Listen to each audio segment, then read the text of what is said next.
साई राम। स्वागत है आप सभी का हमारे न्यू ब्लॉग में एंड आई होप आप सब लोग बहुत अच्छे होंगे। तो मैं आपको एक बहुत बड़ी खुशखबरी देने वाली हूँ कि मेरा स्कूल में एडमिशन हो गया और मैं स्कूल जा रही हूँ पढ़ने के लिए। सच्ची में, झूठ थोड़ी ना बोल रही हूँ मैं। देखो मेरी बुक्स आ गई है, ये सारी मेरी बुक्स है और वो नोटबुक्स है, डायरी है और सिलेबस भी है। तो सारा कुछ पढ़ने के लिए मिल गया है और अब मैं जा रही हूँ स्कूल पढ़ाई करने के लिए। पढ़ाई करना बहुत ज़रूरी है बच्चों। जो बच्चे पढ़ते हैं अच्छे से उनका वो अपने मम्मा पापा का नाम रोशन करते हैं और बच्चों का पढ़ना बहुत ज़रूरी है।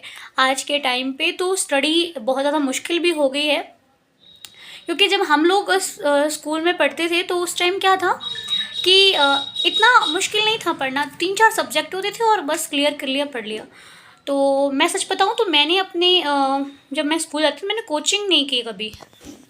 क्या बोलते, कोचिंग ही बोलते ना वो जो बच्चे ट्यूशन जाते हैं। मैं ट्यूशन नहीं गई। एक बार मैं 5th क्लास में मुझे हमारे स्कूल में ग्रुप लगता था तो वो कंपलसरी था, तो वो हमने पढ़ा था ग्रुप। पर मैं बहुत रोई थी पढ़ने के लिए, क्योंकि 6 बजे छुट्टी हो रही थी स्कूल की और कहाँ 2 बजे। तो मुझे बहुत रोना आया था और ये मम्मी ने मेरे को मार मार के स्कूल भेजे, चल ग्रुप पढ़ के आ।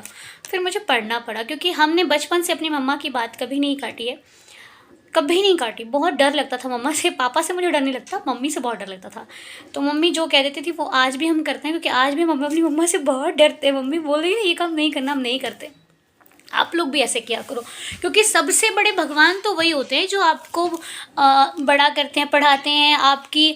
अब ये देखो, ये बुक्स है ना, इसमें हमारे मम्मा पापा कितना ढूंढते हैं कि बच्चे को अच्छे स्कूल में डालें, अच्छे से उसका एडमिशन कराएं, अच्छे से वो पढ़े। तो वो हमारे अच्छे फ्यूचर के लिए सब कुछ करते हैं।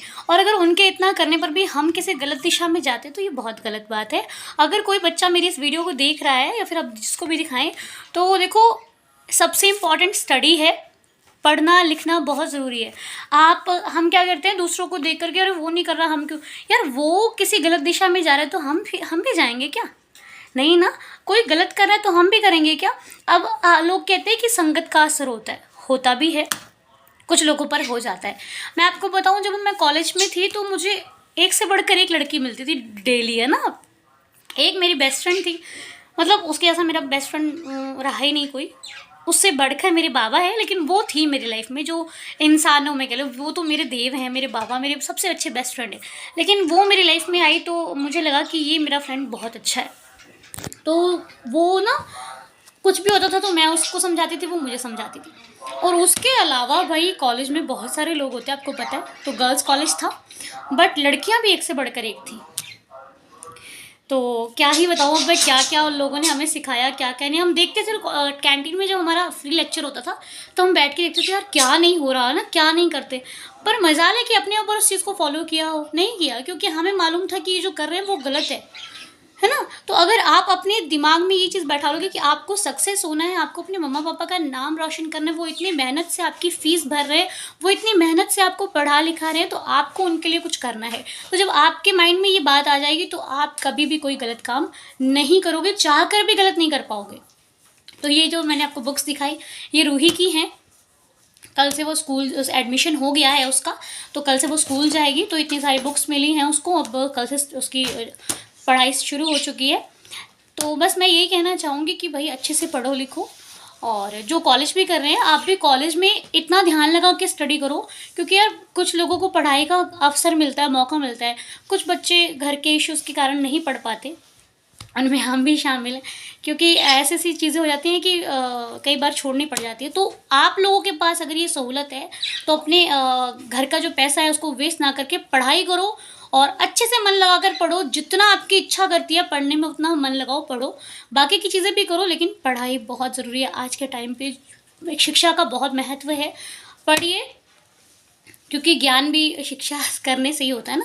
तो बहुत सारी चीज़ें हैं जो माता पिता हमारे लिए करते हैं, वो कोई नहीं कर सकता। तो जो जब तक वो आपकी लाइफ में है उनके लिए सब कुछ कर डालो। वो उनकी खुशी के लिए जो करना पड़े वो सब कुछ है। अपने माता और सबके पेरेंट्स का आपको हमको रिस्पेक्ट करनी चाहिए। ये नहीं कि अपने की दूसरों को नहीं, हमें सबकी रिस्पेक्ट करनी चाहिए। जो रिस्पेक्ट के लायक नहीं है उसकी भी रिस्पेक्ट करनी चाहिए। कम से कम कभी तो उसको फील होगा ना कि यार वो बंदा तो मेरी रिस्पेक्ट करता था, मैंने ही गलत किया। ठीक है, सबकी रिस्पेक्ट करनी चाहिए। बाकी तो हालात के अनुसार सब चीज़ें हो जाती हैं। बाकी पढ़ाई करो, पढ़ाई बहुत ज़रूरी है।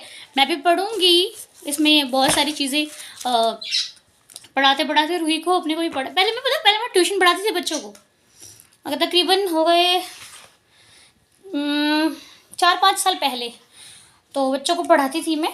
अच्छा पढ़ा लेती हूँ मैं भी, मतलब अच्छा पढ़ाती थी। जब बच्चों को पढ़ाती थी बच्चे अच्छे मार्क्स, एक तो मेरे बगल में यहाँ पे अंकल का बेटा था वो भी अच्छे मार्क्स से पास होता था। पर बीच बीच में मेरा भी म्यूज़िक का हो गया, फिर मैं उधर छूट गया। फिर मैं म्यूज़िक की बच्चों को म्यूज़िक सिखाने लग गई। फिर मेरे को स्कूल जाना पड़ता था, सुबह से लेकर के जाती थी, फिर दोपहर को आना होता था स्कूल बच्चों को म्यूज़िक सिखा के। जब ये 26 जनवरी और 15 अगस्त ऐसे बीच में फेस्टिवल आते थे तो और मैं बिज़ी हो जाती थी, क्योंकि बच्चों को अलग अलग सॉन्ग सिखाने होते थे, बहुत सारी चीज़ें सिखानी होती थी, तो बिज़ी हो जाती थी हारमोनियम पे। सारे गा मा पा धा नी सा धा पा मा गा रे सा। आपने गाया कभी? गा के देखना।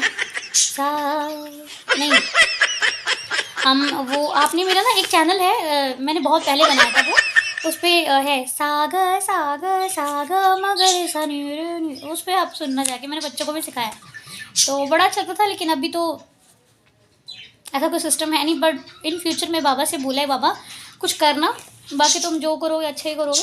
कहते हैं विधाता आपको उसकी तरफ खींचता हुआ ले जाता है जो उसने आपके लिए सोच रखा होता है। तो बस कर्म हमारा फ़र्ज़ है करना और खींचना उनका काम है। तो उम्मीद करती हूँ आपको मेरी बातें बहुत प्यारी लगती हैं, मैं भी आपको बहुत अच्छी लगती हूँ, मेरी बातें भी आपको बहुत अच्छी लगती है। नहीं भी लगती, जैसे भी लगती है, कमेंट बॉक्स तो है आपको बताने के लिए। और थैंक यू सो मच इतना ढेर सारा प्यार देने के लिए। और आपको पता है कल क्या है पता है? कल शुरू हो रहे हैं माता रानी के नवरात्रि। तो नवरात्रों की आपको बहुत ढेर सारी शुभकामनाएं। माता रानी आप सबके घर पे आए, सबके घर में खूब खूब खुशियाँ आए। अपने घर को अच्छे से साफ़ कीजिए, किचन वगैरह में जो लहसुन प्याज पड़ा हो उसको हटा दीजिए। और बाबा के लिए देखो मैं कुछ नहीं मानती हूँ, मैं बाबा को मानती हूँ तो, लेकिन माता रानी के नवरात्रों में मेरी मम्मा कहती है कि सब हटा देना तो हटा देना, मम्मा जो बोले वो करने का। ठीक है जी। तो बस आज हमने पूरी सफाई कर ली है, पूरे घर के अच्छे से साफ़ सफाई की। कल माता रानी आएंगी तो बढ़िया बढ़िया माता रानी को बना के खिलाएंगे, चिज्जी माता रानी के लिए सब कुछ करेंगे। माता रानी घर पे आएंगी तो बहुत बड़ी बात है ना ये। तो चलिए फिर मिलते हैं आपसे नेक्स्ट व्लॉग में। आज का व्लॉग बस इतना ही। आपको मेरी बातें, आज के व्लॉग में सिर्फ मेरी बातें थी, और कल के व्लॉग में आपको माता रानी के साथ हम मिलेंगे घर पे। तो चैनल पर नए हो तो सब्सक्राइब कीजिएगा, वीडियो अच्छी लगी हो तो लाइक शेयर कमेंट करना बिल्कुल मत भूलिएगा। और अगले दिन आना भी मत भूलिएगा। मेरी चिड़िया भी बोल रही है कि चैनल को सब्सक्राइब करके जाना और लाइक शेयर करके जाना, ठीक है। और इस परिवार में नए सदस्य जो जुड़े हैं उनका सभी का स्वागत है, और जो पुराने सदस्य हैं उनको ढेर सारा प्यार, क्योंकि आप लोगों के सपोर्ट को, आप लोगों के साथ को सैल्यूट है। आप लोग बहुत प्यार करते हो, उसके लिए बहुत बहुत शुक्रिया। बस इसी तरीके से, ऐसे ही बाबा की कृपा से ऐसी लाइफ चलती रहे, बाबा का आशीर्वाद और आप लोगों का प्यार।